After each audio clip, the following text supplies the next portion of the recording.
Let it be a Nick and Jane, and let it be a Mr. Smith, a banker of Nick and Jane. They both keep their money in his bank. That's why we use the title Mr. Smith with respect. Nick really wants to buy, well, let's say Jane's bicycle, but he has no money. More precisely, he has money, but not enough, only $10, while Jane wants $100 for her precious bicycle. That's a problem. What should Nick do? Well, this bicycle is so desirable.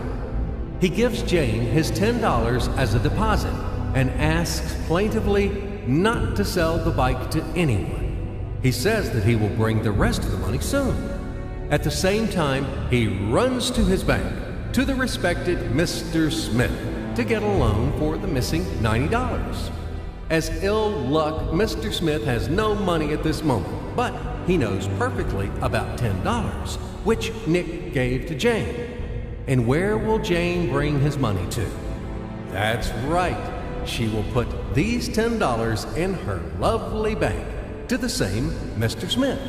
Therefore, Mr. Smith asks Nick to come back tomorrow, in the hope that tomorrow he will get these $10. And everything happens this way. The next day, Jane brings $10 to the bank. The bank provides Nick these $10 on credit. Nick immediately gives them to Jane. She again puts them in a bank. The bank again provides Nick these $10 on credit, etc. As long as Nick the fool will gather enough money for the bicycle. Don't you get confused yet? Be patient, I told you. These demons have been trying to confuse you during 1,000 years. These damn economists and financiers. But anyway, we will figure everything out. So what do we have in the end? Nick finally got the bike from Jane. Wow!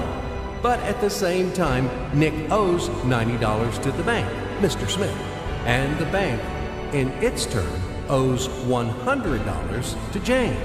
In other words, those $10, which existed initially, have magically turned into $200, $190 of debts plus real $10. But these $10 would also turn into $1,000, even in $1 million or $1 billion, if Nick would make a more expensive purchase. In this case, our $10 would make the increasing number of its cycles, circuits from hands to hands. That's it. So, what happens in today's world? SOS!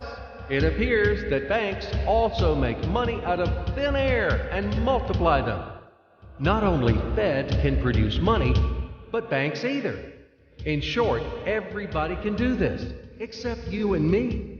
We are not in the business at this celebration of life. I would like to print or draw some money as well. In fact, these banks multiply money without any control. And we're still wondering why the banker lives better. What are naive fools are we? Now it is clear why. The one who produces the money, of course, lives better. But this is not enough. From this moment, poor Nick will never be able to repay his debts owed to the bank, no matter how hard he would work. Silly Nick doesn't know it yet, that he's in slavery to the bank, in credit bondage forever, because those $90 which he owes to Mr. Smith do not exist in nature at all. Sly Mr. Smith made his money out of nothing.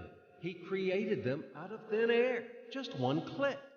And $10 turned into $200. Yes, but you can object